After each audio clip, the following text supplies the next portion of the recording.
Well, welcome again to another Friday night. We are continuing our series on the journey of recovery from complex trauma is reparenting ourselves, which is giving ourselves what we didn't get in childhood, learning how to take care of ourselves today, healing parts of us, all of those things we've been talking about. Today I want to talk about that a child needs to learn to give gifts with the right attitudes and receive gifts with the right attitudes. But before I do that, I just want to kind of give you a bigger perspective maybe on this reparenting idea. And Nicole Ledera, the holistic psychologist, has given 8 principles of reparenting. Number 1 is, I have a right to say no. So if I'm going to reparent myself properly, I have a right to say no to others who want me to do stuff that isn't good for me. I choose to be fully responsible for my emotional energy and my role in every situation. So I'm not a helpless child now. I'm responsible and I need to own my stuff and take responsibility. That's parenting. I now have the freedom to choose my own beliefs based on what aligns with my heart and soul. I don't just have to accept what my parents told me I have to think and believe. I can choose that now. I work to keep promises to myself and embrace discipline for what it actually is, self-love. In other words, I'm going to start putting in internal boundaries, discipline, to care for myself, to make sure my needs are met. I'm going to learn to love myself in a healthy way. I am not here to people please, betray myself, or manage people's perceptions. I work to accept that choosing me will disappoint others. So if I'm going to parent myself well, I might disappoint a few people. I do not need to perform, achieve, or sacrifice to be worthy. I recognize I have worth. And I release my unconscious drive to receive love and approval from a biological parent whose own trauma doesn't allow it. In other words, I'm going to have to get my expectations down to get my parents to approve what I'm doing, to validate what I'm doing. So I hope that helps you just a little bit, just again with this whole reparenting concept, which is hard for some people to get their head around. So let's go to this topic of gifts, and it might surprise you that we would include it in a series on reparenting. What I hope you're going to see is that gifts is part of life. Gifts has a profound effect on us, especially children. Complex trauma messes that up big time. And so for people in reparenting, it's going to be really important for them to learn how to give gifts and receive gifts in healthy ways. So giving gifts includes giving from a heart of love with no strings attached. Receiving gifts is gratitude and enjoying the gifts. Now, if you have children, you're going to probably hear some of this in light of just parenting those children. Let me just say this up front. Children pick up your attitudes towards gifts. And so it's not just what you teach them, but what you actually do in your attitudes in your own life. That's what they're going to be picking up. So let me just start with the importance of gifts. And research is actually done on this kind of stuff today. And what they found is that a well-received gift, so you give a gift to somebody, they appreciate it, they receive it well, that it can increase feelings of connection to a person. It can strengthen the bond with a person and a feeling of commitment within the relationship. Whereas if you give a gift and they don't receive it well, then it can actually do the opposite. It can create animosity, resentment, all of that. What we also found is giving gifts is a healthy way to teach children how to learn to love, how to care for others, how to think of others, so that it's not all about them. It's helping them develop healthy character, the character of love. More than that, the natural tendency for children is to think that their happiness comes from getting more things. Giving teaches them that there's actually a happiness that comes from giving away, not from getting. And that is such an important thing for them to learn. When a child receives a gift, they're learning things as well. It helps them feel loved. It helps them feel that if it's a really good gift that's well thought out, it helps them realize somebody gets them. Somebody knows what's special to them. That means, therefore, somebody really values them. It makes them feel part of a relationship. It makes them feel seen, that they're not alone. Through that, they're also realizing, I need other people. I can't do everything for myself. I need others to do stuff for me as gifts. And so that begins to help them value others, to value relationships.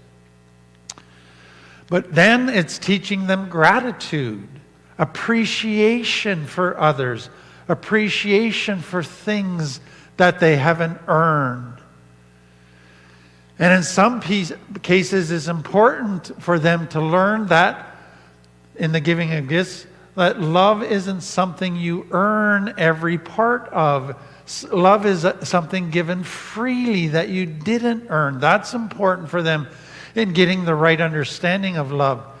And then for many others, as they receive a gift, a wonderful gift, it has a very humbling effect on them. Because they don't know, like, I didn't earn this. I don't even feel I deserve it. I'm just overwhelmed by the generosity and kindness. And it's a very humbling thing. All of those are very important for children to grow.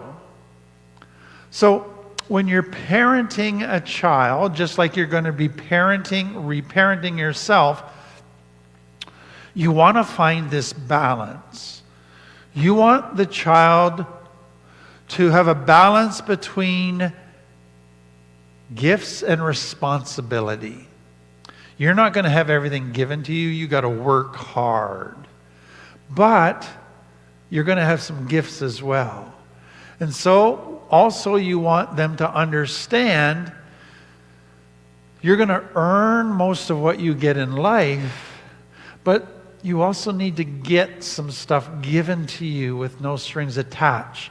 Those things bring balance. So if a person is out of balance, so they just earn and they're never given a thing, they become often very hardened, self-sufficient, and don't do well at relationships.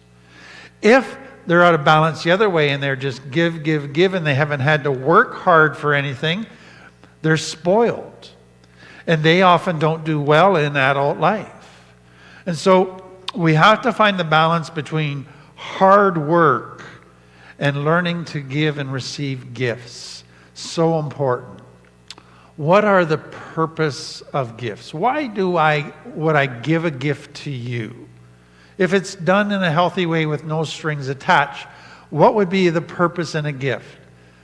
Number one, I might just give you a gift to show that I love you, that I value you, out of appreciation, to send a message to you. Or you might have a need and I can meet that need. So I give a gift, no strings attached, just to meet your need. Or I might see you're just struggling and discouraged, and I know a gift will be an encouragement to you. So I give a gift. Or you might just have had a lot of difficult times, and I know that a gift will just add some joy to your life. And I want to add that joy to your life. Or maybe you've just accomplished a major milestone. You've graduated. You've got 10 years of sobriety. I give a gift just to celebrate that milestone, to let you know I see it and I appreciate the work that you're doing. But the key here is it's got to have no strings attached. And what I want you to understand is when I give a gift and when you receive a gift and it's done in the right way with no strings attached, it releases chemicals in your brain. It releases dopamine, serotonin, oxytocin. Those are the things that strengthen bonds, that cause positive emotions, that heal the limbic brain. All of those are such important parts of getting healthy in our life. And gifts can be part of that. But what then is the requirement for a gift to be truly meaningful? So 3 things. It has to be meet or respond to the person's needs where they're at. It needs to be something that suits their love language, something that would be meaningful to them, not just meaningful to me. So for a gift to be meaningful, I need to know the person I'm giving it to. I need to know their needs, their personality, their love language, their wants, their desires. I need to understand them to get them. And so for a gift to be meaningful, it must be thoughtful. And to be thoughtful, I need to know the person I'm giving it to. Secondly, it must come from a heart of love. It must come with the right attitudes, no strings attached. That becomes the characteristics of a meaningful gift. Somebody has said this: the excellence of a gift lies in its appropriateness rather than its value. Somebody else has said, it isn't the size of the gift that matters, but the size of the heart that gives it. Again, highlighting some of the stuff I've said. And then somebody said this: some gifts are big, others are small, but the ones that come from the heart are the best gifts of all. So just helpful little quotes. So let's bring in this complex trauma. How does that mess up this whole gift thing?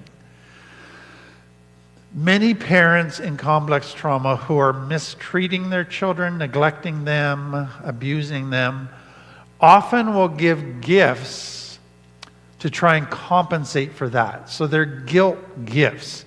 They feel guilty for not being good parents. So the gift is actually designed to make them feel better, to make their guilt go away, not so much that it's out of love for the children. And so many of you probably have got gifts from your parents that you know it's them just trying to compensate for their guilt. Others of you, your parents didn't give you themselves, their attention, their time. They just gave you gifts to buy your love. They gave you gifts to make it look like they loved you, but they didn't give you their presence. And so you felt kind of cheated by the gifts, that they were a substitute for the parents actually giving you themselves. Some parents, they gave you gifts in order to get you to like them. They knew they weren't doing lots of things with you that would earn your respect. So they just tried to buy your love, to get you to like them. Others used gifts to manipulate you. So they gave you a gift, but you knew there was strings attached. They knew there was an agenda, that they gave you this gift, but now you should do this. And so that, for many of you, was gifts obligated you. You now owed them. So gifts came with a cost. Gifts obligated you to now give back what the parents wanted. And that makes gifts feel very ugly. Some made you feel guilty that you wanted certain gifts. You wanted a new toy or a game or a bike. And so as soon as you wanted something that you couldn't buy or earn, but would have to be a gift, they made you feel like you were being selfish for wanting that. Some of you grew up in homes where there's favoritism. So you had a sibling who got all kinds of nice gifts and you didn't get hardly any gifts. And you lived with that favoritism. Some of you grew up in homes where parents didn't give any thought to the gifts. They just bought you a cheap gift at the last minute just because they were obligated to give you a gift for your birthday. But it didn't mean anything to you. It wasn't what you wanted. It didn't line up with your desires. And you felt very unappreciated, very ripped off almost by that gift.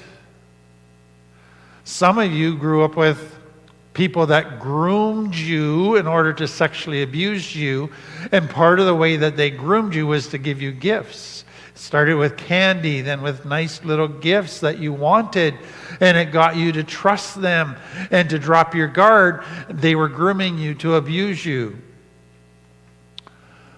Some of you, your parents gave you a gift, but then they made it all about them. How much it cost them, how they found it, and how excited they are about the gift. And all of a sudden, the gift is really a way for them to put themselves on display. And then some of you had parents, or you have a partner, that when somebody gives you a nice gift, they resent it because it makes them look bad because they've never given you such a nice gift. And so now they're critical of that gift and of the person who gave it, and they make life difficult for you because you got that gift. Some people grew up in religious families which would have what we call an ascetic spirituality. You're spiritual if you denied yourself gifts and pleasures. So you denied yourself all kinds of pleasurable things because that was considered spiritual. So gifts were almost seen as sinful, as being self-indulgent. Sadly, some had parents who used gift in an ultimate type of abuse. They would find out what you wanted more than anything in the world. They would give it to you, let you enjoy it for just a little while, and then take it away from you, knowing it would cause you even greater pain. It was cruel what they did, but it was how they did their abuse with you. Some of you had parents who stole from you, and that you've had to deal with. They would just walk into your room, take what they want, almost like you were gifting it to them, which you weren't. And so you feel that if you let anybody close to you, that they're just going to start taking your stuff and you can do nothing about it. Some of you had parents who were very entitled. They thought everybody owed them. The government owed them a living. They should just be able to sit at home and not work, and everybody should just take care of them. So that was an attitude that you grew up with. So, having said that, what I want you to see is, if even half of those are true of you, you probably have very mixed feelings about gifts. Part of you is suspicious if somebody gives you a gift. Gifts make you uncomfortable.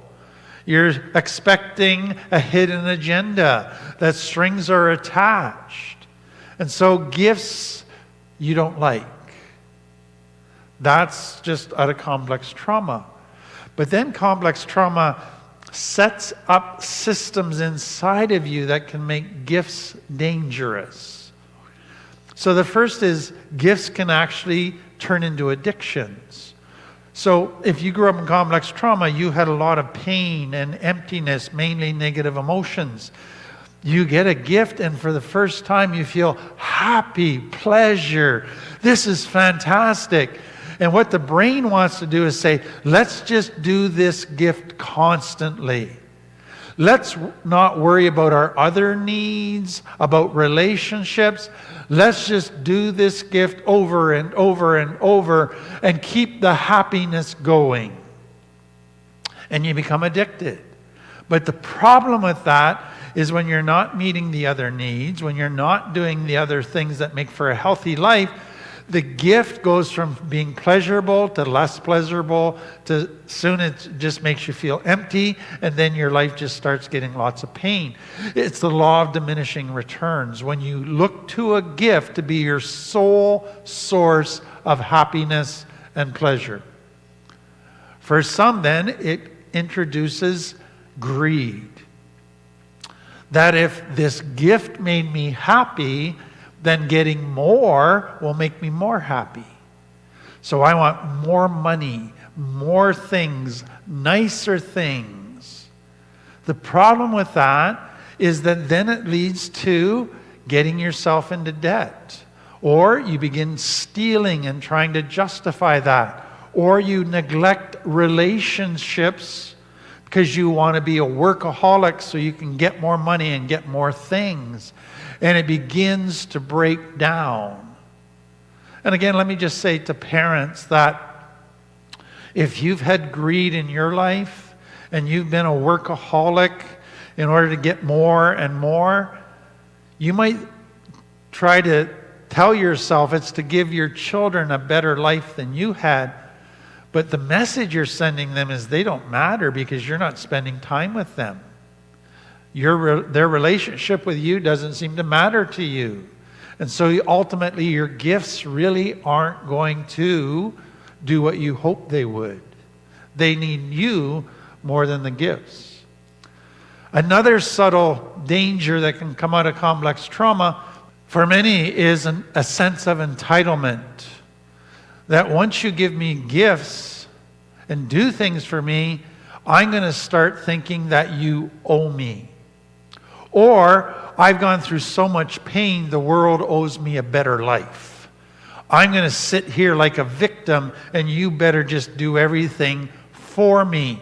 And you naturally gravitate to relationships where people want to do stuff for you and give you, and you just want to milk that. That sense of entitlement. So let me go back to again. Healthy is teaching a child, yes, you have rights, but you also have responsibilities. You need to stand up for your rights, but you better be careful that you're fulfilling your responsibilities. As soon as your rights outbalance your sense of responsibility, you end up with entitlement. And that becomes destructive to yourself and to others. And so a parent wants to teach a child not just about their rights and responsibilities, but the importance of self-denial, doing without at times in order to give to others. So let me give you some subtle ways that entitlement creeps in, because I think a lot of people in the West have elements of entitlement in their life that they're not even aware of. So let me give you two examples. Let's say that you're struggling in life, and one day I show up in the morning and I give you a $100 bill. What would your response be? You would probably just be full of gratitude. Why did you do this? I needed this. Wow, this just meets an amazing need. Thank you, thank you, thank you. And if you realize there was no strings attached, you're just even greater gratitude. Let's say that the next Monday, I show up again and I give you another $100 bill. Again, you're full of gratitude. Wow, thank you. I wasn't expecting this. I thought last time was just like a one-off. So I'm so grateful. Thank you. Let's say that for the next 3 months, every Monday morning I show up and I give you a $100 bill. After 3 months, I don't show up on a Monday morning. What would be the subtle temptation for many of you? You'd be at your door waiting for me to show up. And if I usually showed up at 8 o'clock in the morning, when it's not 8 o'clock, you're looking at your watch going, okay, where is he? And then you're starting to get a little bit angry.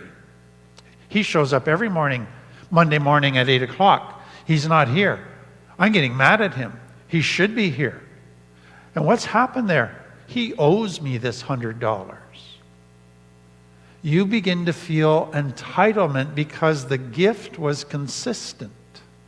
That you begin to think, I'm entitled for the gift to continue. Very subtle for many of us in Western cultures. There's a second illustration. Let's say I'm a school teacher, and I say your assignment has to be in Friday by noon. If it's not in Friday at noon, you get an F. Your assignment's not in Friday at noon. You come Friday afternoon crying, I'm so sorry, I couldn't get it done, I had this stuff happening, and I know you're lying to me, but I say, you know what, I'm going to make an exception for you. You get it to me by tonight, and I won't give you an F. And you get it to me by that night. The next assignment comes along, and I say, in Friday at noon, or you get an F. Yours isn't in Friday at noon. But you come to my office crying again, give me a long song and dance, and I say, okay, I'll make an exception, and I don't give you the F. That happens a couple times. Then one, I say Friday at noon, or you get an F. Yours isn't in Friday at noon. You come to my office crying, and I go, you know what? You're getting an F. And you go, that's not fair. And I go, do you want fair? Okay, I'll go back to every late assignment you've had, and I'll give you an F on every one. That would be fair. You see, I gave you kindness that you did not deserve on all of those others, and now you feel entitled to that? That's not fair. And so entitlement can sneak in without us even realizing it. There's another thing that complex trauma can do that makes giving and receiving gifts difficult. If I carry tons of guilt, if I've never forgiven myself for some of the things I've done, and somebody gives me a gift, I can't enjoy it because I don't think I deserve it. So I am not able to receive gifts because I haven't paid off all my failures. Another thing that can happen is if I have a resentment towards somebody, I'm angry at them, or I'm in a relationship and there's an unresolved conflict, and somebody gives me a gift, I'm not interested in that gift because my heart's closed to that person. I don't receive the love. I resent that gift. It almost makes me angry. So if I have resentments, it's going to get in the way of me receiving gifts. For some, coming out of complex trauma, who have lots of shame, they have learned to find fault with everything. They have learned that if I can see everything that's wrong, then maybe I can prevent myself getting hurt. And so when somebody gives them a gift, their shame prevents them from receiving it, that maybe they're worth it as a person. And what they begin to do is they begin to look for faults in the gift. Something wrong with the gift. Something wrong with the timing and the giving of the gift. Something wrong in how the person talked when they gave you the gift. They got to find a fault. And that is another common thing. So those, I hope, just help you realize what you're up against in reparenting yourself. That there's all kinds of things that get in the way of properly giving and receiving gifts. But doing it is so important for our mental health, for getting healthy in all areas of life, for helping in relationships. But it's going to take a while to learn, and that's what I want you to understand. So let me give you a starting point. Begin to practice gratitude. So in complex trauma, you didn't have a lot of good things happening, just a lot of negative things. So complaining is much more natural than gratitude because you weren't given good things, you just went through bad things. And what happens for many people when they come into recovery is their focus is still more on all the bad stuff in their life. And so they complain a lot, they're negative about stuff. but they haven't learned gratitude for good stuff in their life. In fact, they're not even looking for good things. And if they look at themselves, they only focus on their flaws. And so an important part of healing, an important part of beginning the journey of a healthy relationship to gifts is cultivating the attitude of gratitude. And again, research is showing that an attitude of gratitude has so many positive effects in our life. It has massive ramifications into all areas of our life, which ultimately affects our relationships. It puts us in a better headspace. It improves our mental health. It helps how we deal with stress. It helps our attitudes. It just has so many positive things. Now, I'm not talking that you're all of a sudden just going to have a positive attitude and not be honest about the negative stuff in your life. I want you to still be honest in evaluating how things are going in your life, but I want you to start noticing the positives and being grateful for them. A lot of people come to the end of every day and they do a positive or a gratitude list. 3 things I'm grateful for from today. And then regularly they do gratitude about themselves, the positives they see happening in themselves. And that can be real difficult for people to do that exercise. But by starting to end the day with focusing on 3 things I'm grateful for, what it's doing is getting them to reprocess the day through new eyes. Not from the old eyes of just finding faults and focusing on the negative, but beginning to see the positive and be thankful for it. And I'm not talking about just going through the motions in an empty way of saying, oh, I'm grateful that I have a house and a car. No, I want you to go to a heartfelt place. I'm grateful for this person in my life because of what their relationship with me has meant to me. I'm grateful for this event, even though it was hard. But man, I've learned so much from it. So it goes to a heart gratitude, not just a mental assent type of gratitude. Somebody has said this: develop an attitude of gratitude and give thanks for everything that happens to you. You might not be able to see the positives yet, but you're thankful for it because you know the positives will come as you respond to it correctly.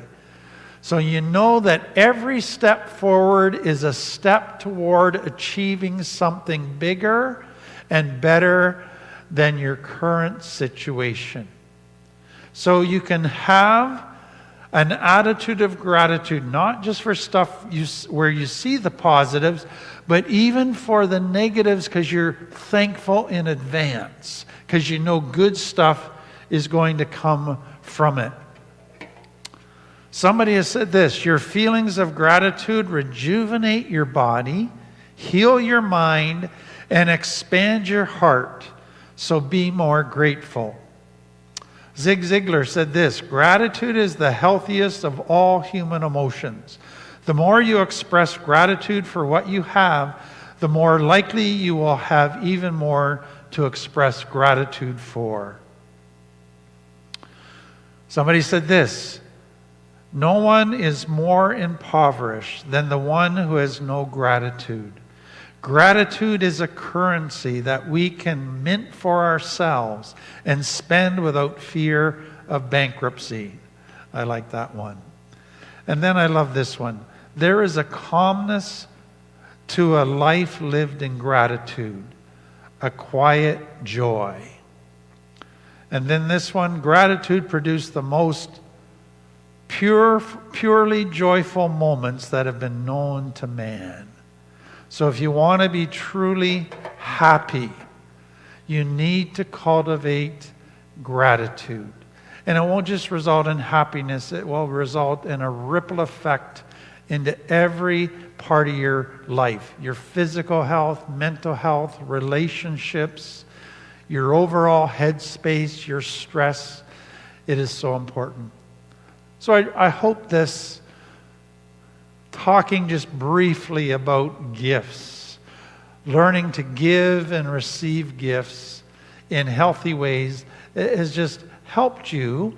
And now you can go and just put some of these tools into effect and just watch the effect that it has on you in your life. Well, that's the end of part 1.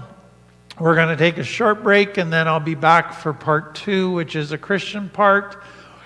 Again, if you're not interested in that, not a problem. You can go. We'll see you next week. To everybody else, I'll be back in just a minute.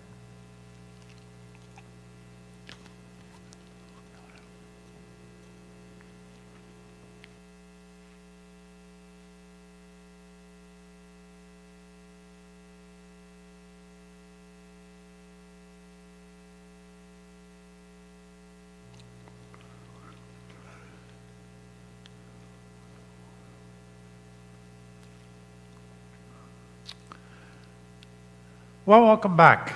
I want to start a new story tonight. And it's the story of a young woman named Esther. It's one of my favorite stories. And I think one of the reasons I love it so much is it's a story of trauma on a whole bunch of levels. And we see trauma, the effect, and what it does to people. We see kind of the spiritual part to trauma.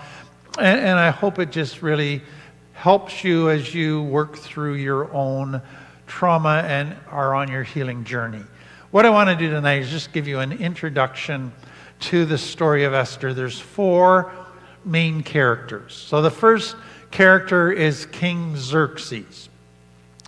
So King Xerxes is the king of the Medo-Persian Empire, and that it was what we would know today as modern Iran and Iraq. And at one point in time, a couple thousand years ago, it was the world empire. It ruled the world. It was a powerful, wealthy nation. So King Xerxes is the most powerful, wealthiest man in the world. We're told that it had expanded to a point where it had 127 different provinces made up of former countries and parts of the kind of the old empire. He conquered Israel, and that became one of his provinces. And one of the things that happened when he conquered Israel is he took a lot of the Israelites back to the area of the Medo-Persians. Some remained in Israel, but some went back. And so there's a whole bunch of prisoners of war taken from their own country back to Medo-Persia. With this King Xerxes, and we're going to get to know him better next time, but we're told he had a beautiful wife, one of the most beautiful women in the world. And so we're going to find that this King Xerxes, he had a real thing for beautiful women, but he also was a misogynist, really. He operated by this patriarchy where men ruled. Women were just there to be sex objects for their beauty, not to have any power, not to use their brains. And that was kind of the mindset of this King Xerxes. The second main character is a man named Haman. And Haman became King Xerxes' right-hand man. And he was a sick man as well. He was a narcissist through and through. He was all about climbing the ladder to get to the most powerful position possible, which he did. And when he got there, he wanted people to bow before him, to show him respect. So he was all about position, all about power over people, honor. And everything about his life, you're going to see that narcissism come out. One of the things that happened was a Jewish person, who we're going to meet in just a minute, wouldn't bow down to him because the Jewish person felt they should only bow before their God. And so Haman began to hate the Jewish people. He hated the fact that this person would not acknowledge his greatness. And so he got so angry about this, he wanted to destroy the Jews. He hated all Jews, not just this one. He saw them all as being bad. And so he schemed to trick King Xerxes into signing a law which would allow him to wipe out the Jewish nation. And that becomes really the main issue in the book. This is what the plot is all about. So God has told the Jews they would not be wiped out, but the Messiah would eventually come from them. So God has promised to keep them alive. But now, the most powerful nation in the world has written a law saying the Jews are going to get wiped out. And so the challenge is, who's going to win, God or the most powerful nation in the world? And it seems like there's absolutely nothing God can do to stop this most powerful nation. So that's the crux of what the book is about. Which leads us to the third character, Esther. A beautiful young Jewish girl whose name, her Jewish name is Hadassah. We're told she's an orphan, so it's very possible that her parents were killed when King Xerxes came in and conquered Israel. And so she could be a war orphan. She has a relative, an uncle, a cousin named Mordecai, and he takes care of her. And they live in the Medo-Persian Empire. And she is raised by Mordecai. We're told she is extremely beautiful physically. And what we're going to find is that Esther, or Hadassah, came to a point where she was mad that she was so beautiful. Because King Xerxes is going to get rid of his wife Vashti. And he's going to hold a beauty contest to pick his new wife from the most beautiful women of the land. And he wants to find the most beautiful women in the land. And the most beautiful woman in the land to be his wife. And Esther gets picked to be part of this beauty contest, knowing that it could mean she's going to be the queen to this person that she doesn't have a lot of love for. And so that is kind of part of the plot that comes. But she becomes the queen, and then God uses her to save the Jewish people. And then the fourth character we've mentioned is this Mordecai. He raises Esther, but he's the man that wouldn't bow down to Haman. Now, he works in the government. He has kind of a low-level job, but he's working at the palace. He becomes aware of an assassination plot. Two people that are planning to assassinate King Xerxes. And he reports that. He uncovers the plot. It is looked into and found, yes, it's true. These two potential assassins are put to death, and King Xerxes' life is spared. So let me just give you kind of two big things to understand about this book. The book of Esther explains for the Jewish people throughout history the purpose of the Feast of Purim, which Jews still celebrate today. The word Purim really was dice. And so what happened when Haman wanted to pick the day to wipe out all the Jews, he just threw the dice. And that was how he determined the day to kill the Jews. And so it became known as the Feast of Purim. Purim were dice. And so it's still celebrated today because it became the day of deliverance.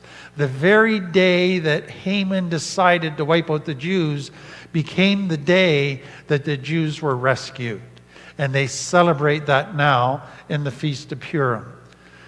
But there's a second thing, and this is the part I love. Esther is the only book in the Bible where God's name is not mentioned. It's not there at all. And that's caused some people to say maybe this book shouldn't be in the Bible because it should have God's name mentioned. But that's the point. You see, the book, God's name isn't mentioned, but that just gives the message that it seems like God's not there.